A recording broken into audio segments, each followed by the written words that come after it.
guys, I'm Joelle. Welcome back to our first episode of the Tell with Joelle. I am here with Jakob Nowell from Jakob's Castle. Jakob, would you like to introduce yourself? What up, my name is Jakob Nowell from Jakob's Castle, and I'm here with Joelle, and I couldn't be much happier right now. So, yay! Okay, so tell us who you are. Where'd you grow up? How'd you get to where you are now?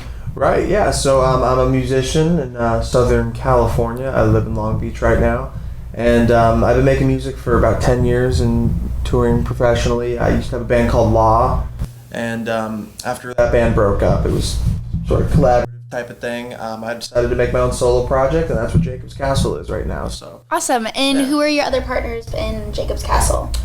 Just me. It's totally a solo project. So I mean, I have a producer that I worked with for this last record, or for the current record, I guess, that we're going to be putting out. Did you feel like you had to grow up fast? Yes, super fast, 100%. A lot of people think that, it's easy to see on the surface. They're like, oh, well, this is the son of someone who seems like this really big musician. But what a lot of people don't know is that, all of his success was posthumous. I mean, they had a decent following and that sort of thing during their time, but they didn't reach that level of superstardom until after my father's passing. And so the effect of that is early on in my childhood, we weren't insanely well off. There was lots of times of struggle and hardship, and then and once the money did come in, my family still was just insane party mode constantly. You know what I mean? I know what that's like. Yeah, 100%. And it was just very chaotic, 100%. And there was never any real stability or any sense of knowing what you're going to get day in and day out. Absolutely. So I think that because of that, I did have to grow up fast. But in some ways, I never grew up correctly at all. So I'm still trying to figure out how to be an adult nowadays. I got you. I know you mentioned your father. Do you feel like you had to uphold a reputation because of him, or do you feel like people expect you to? Yeah. It's a screwy way of growing up for sure. Yeah. It's very odd, because first off, you hear about it so much and you think about it so much, and there's just times that you get to just sort of play your music and forget about all the relation to that stuff, and those moments are nice, and then you can be rudely reminded. For every amazing fan out there who's been touched by the music, who's great, they don't realize what they're saying when they bring it up to me, or they're like, dude, your dad was so amazing. What's easy to hear, dude, remember your dad's dead? Yeah. No, 100%. I don't mean it like that. All the fans are wonderful people. They don't mean it like that. They've been touched by this thing. But for you, it's probably hard. Yeah, there's always going to be that little element of oh yeah, I don't got that. I don't got no dad. I'm just kidding. I was raised by I had father figures growing up, and my dad Kiki, and my grandpa, my dad's dad. And you're super close with your grandpa. Yeah, right? Of course. Yeah, my papa. And and so I think that regardless, though, I also don't want to completely be one of those people that throws all that to the wayside. I want to be my own guy, and you guys can't even compare me ever. Obviously, comparisons are going to happen. It's a realistic part of life to think that that's.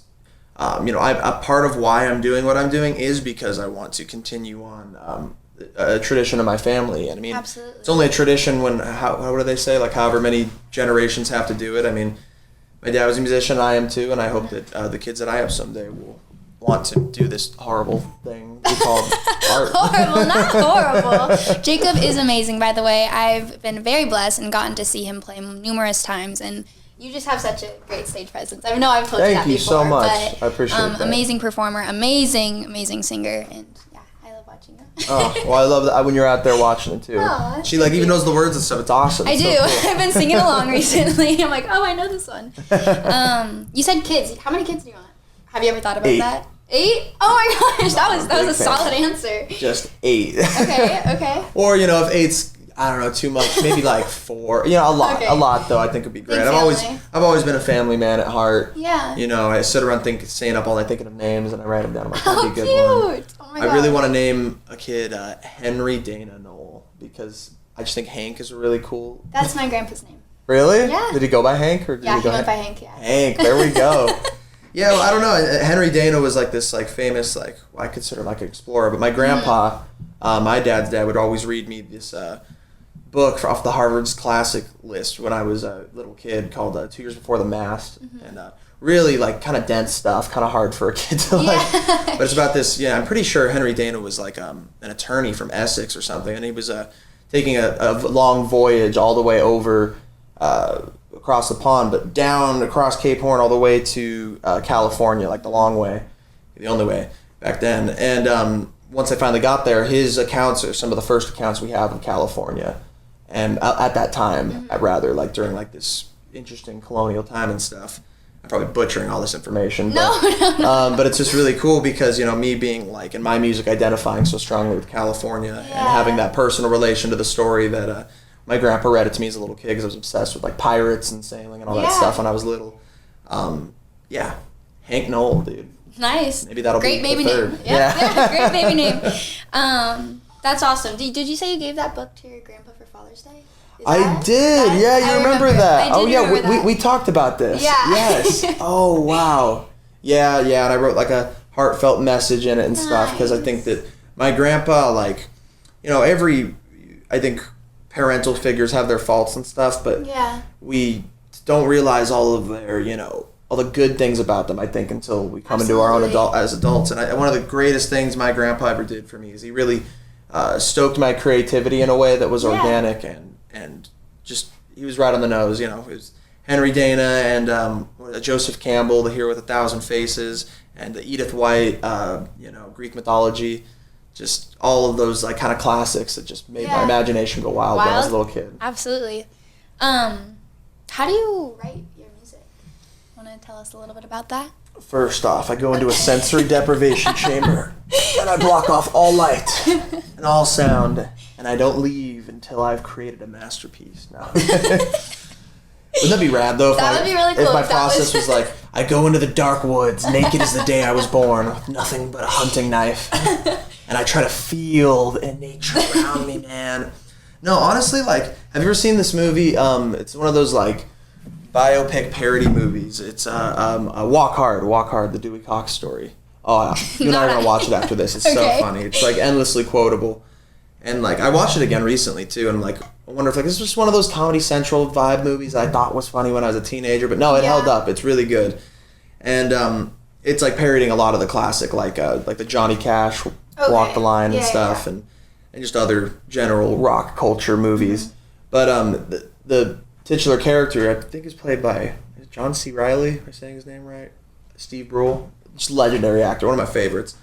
And he has this thing where, you know, of course he plays like a famous, you know, singer, songwriter and stuff. And the way he would write songs is like someone would say something and then he'd be like, and then it would like hit him. A vision. Yeah, and then his wife was like, don't be writing a song right now, Dewey. It's just, you hear these certain lines, which they're like joking, like, oh, of course it doesn't happen like that. But I think that movie must have gotten in my head when I was formative because like literally just a sentence will hit me and then boom, and then like I just come up with a melody around that, and like I think I start with melodies, you know, like sometimes the melody will pop in, or like I said, like a sentence, and that'll lead to that, and then I usually go to my guitar or my piano and I try to formulate. I'm all out hooks, you know. I like writing melodies and catchy hooks. I think it's harder for me to just consistently piece together everything. I mean, I know the basic, you know, what the song structures ought to be, but my favorite songs that I write are the ones where each part, the you know, verses, bridge, and hook are all very catchy elements. So I think I'll come up with all these parts separately and then sort of assemble them together. Be like, oh, I thought of this thing today in the car, and that kind of reminds me of this other part I had from this other song. I'm like, maybe that could be the bridge, and you know. Nice. But it really helps to have an amazing writing partner like John Joseph, I think, and everybody else that I collaborate with